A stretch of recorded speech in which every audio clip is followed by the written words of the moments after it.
नमस्कार, मैं दिगंबर कश्यप, न्यूरोथेरेपिस्ट। आज हम इस वीडियो में बात करने वाले हैं ऑटिज्म डिजीज।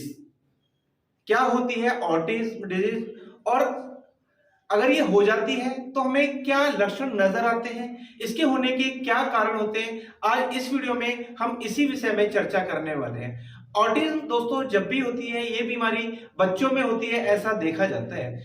इसका दूसरा नाम ऑटिज्म स्पेक्ट्रम डिसऑर्डर होता है, यानी कि ये एक बिहेवियर डिजीज है।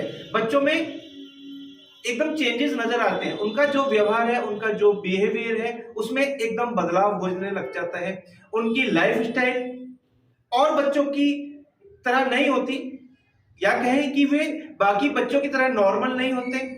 उनकी हरकतें और बच्चों से अलग होती हैं, यानी कि अगर बच्चा खेल रहा है तो वो बच्चा नहीं खेलेगा, वो शांत रहने वाला है। या बच्चे कम बोलते हैं, नॉर्मल बोलते हैं, वो बहुत ज्यादा हाइपर होते हैं, वो शांत नहीं बैठने वाले, वो कुछ ना कुछ हरकतें करते रहेंगे, लड़ते रहेंगे, झगड़ते रहेंगे, मारपीट तक भी ऐसे कर देते हैं। ऐसे बच्चों में 1 से 3 साल की एज में ये लक्षण नजर आते हैं, यानी कि इस आधार पर हम कहते हैं कि ये बच्चे नॉर्मल नहीं है, ये ऑटिज्म है, ये हाइपर है। कई बार बड़ी एज में हमें ऐसे लक्षण देखने को मिलते हैं और कुछ लोगों में तो ये लाइफ लॉन्ग ऐसे लक्षण बने ही रहते हैं। और जैसे जैसे इन बच्चों की एज बढ़ रही होती है, ऐसे ऐसे इन बच्चों में लक्षण भी गंभीर हो रहे होते हैं। इनके एक्सप्रेशन, इमोशन, रेस्पॉन्स इनका नहीं होता, यानी कि अगर हम बच्चे को देखकर खुश हो रहे हैं, हंस रहे हैं, तो हम उम्मीद करते हैं कि ये बच्चा हमें देख के रेस्पॉन्स करे, इसके कुछ एक्सप्रेशन ऐसे हो जैसा हम चाहते हैं। हम उनसे बात करना चाहते हैं, जरूरी नहीं है कि वो बात करेगा, उसका मूड है तो करेगा, नहीं तो नहीं करेगा। हम जैसे उससे आई कांटेक्ट करते हैं, उससे नजरें मिलाने का प्रयास करते हैं, उससे प्यार करने का हम कोशिश करते हैं, तो जरूरी नहीं कि वो हमें रेस्पॉन्स वैसे ही करेगा। आप उससे आई कांटेक्ट कर रहे हैं, लेकिन जरूरी नहीं कि वो आपसे आंख मिला पाएगा, वो कोई ध्यान ही नहीं देता है। उसके बिहेवियर में ऐसा चेंजेस हमें नजर आता है।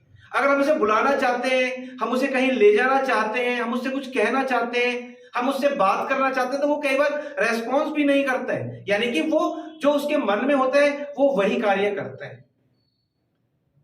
वो दूसरे बच्चों के साथ एकदम मिक्स नहीं होने वाला। अगर बच्चे खेल रहे हैं तो जरूरी नहीं वो खेलेगा, वो एकांत में बैठा रहेगा, या उसको जो करना है वो करता ही रहेगा। उसको कुछ फर्क नहीं पड़ना कि मुझे इनके साथ खेलना चाहिए, इनके साथ नहीं खेलना चाहिए। उसको अकेले रहना ही बहुत पसंद होता है।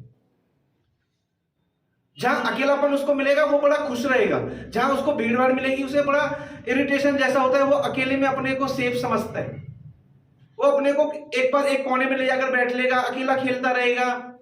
और कई बार देखा जाता है कि वो हाथ पैरों में ज्यादा मूवमेंट करता है, हाथों को ऐसे करेगा, टेढ़ा मेढ़ा घुमाएगा, ऐसे पैरों की मूवमेंट करेगा, फेस वो तरह तरह के बनाएगा जो दूसरे बच्चों से उसको अलग करता है।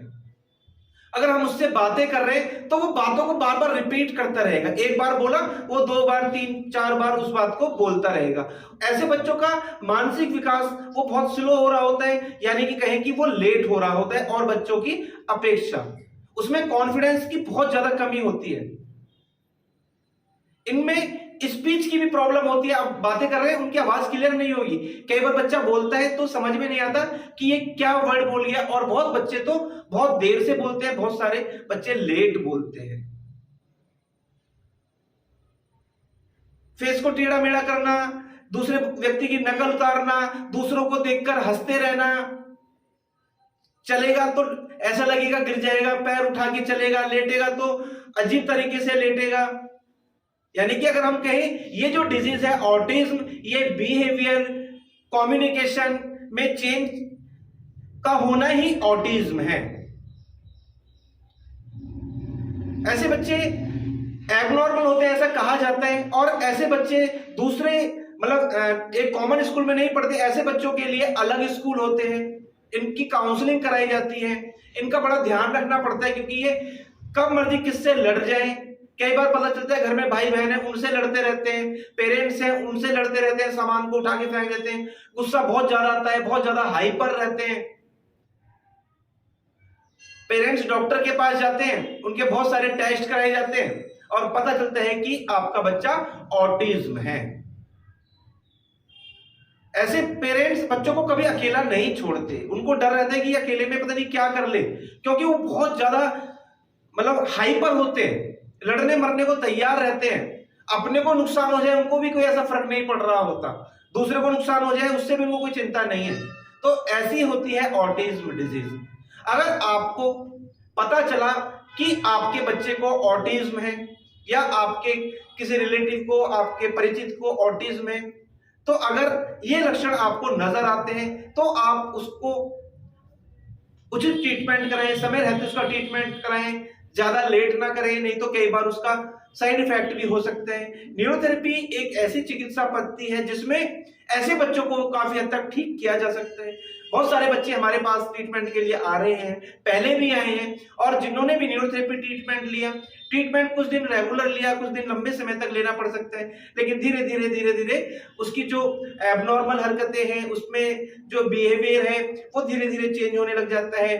वो बहुत जल्दी गुस्सा हो जाता है, हाइपर हो जाता है, उसको नींद कम आती है, ऐसे लोगों का पेट बहुत ज्यादा खराब रहता है, तो धीरे धीरे उसमें चेंजेस आने लगते हैं और एक समय पर आकर वो नॉर्मल भी हो सकता है। दोस्तों उम्मीद करता हूँ ये वीडियो आपके लिए बहुत इंफॉर्मेटिव हो सकती है, और जो आप अपने बच्चे को लेकर बहुत चिंतित थे, आज आपको इस वीडियो के माध्यम से उनके सारे लक्षण कारण आपको अवश्य ही समझ में आ गए होंगे। दोस्तों उम्मीद करता हूँ ये वीडियो आपके लिए बहुत इंफॉर्मेटिव हो सकती है। दोस्तों आप अगर हमारी वीडियो को पहली बार देख रहे हैं, हमारे चैनल को सब्सक्राइब जरूर करें, वीडियो को अधिक से अधिक शेयर करें, वीडियो को लाइक करना ना भूलें और बेल आइकन बटन जरूर दबा लें, जिससे कि जो भी वीडियो हेल्प पर हम बनाएं उसका नोटिफिकेशन टाइम टाइम आपको मिलता है।